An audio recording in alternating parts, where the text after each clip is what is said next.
How to clone a report in Salesforce. Once logged in, simply navigate to the Reports tab, click on it, find an existing report which you would like to clone. Over here, I have this report with me. I will simply open it up by clicking on the report name.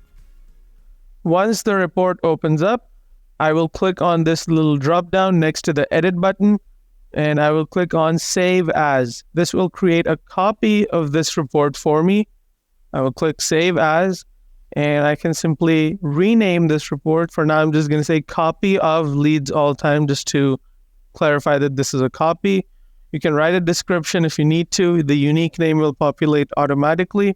For the folder, you can choose where to save your report. For now, I will keep it in Public Reports as is. I will click Save. And now this is my cloned report. I can simply edit it by clicking the Edit button if I want to make any changes. If I go back to Reports tab, I will be able to see that now I have two reports. One is the original, the other one is a copy. Thank you.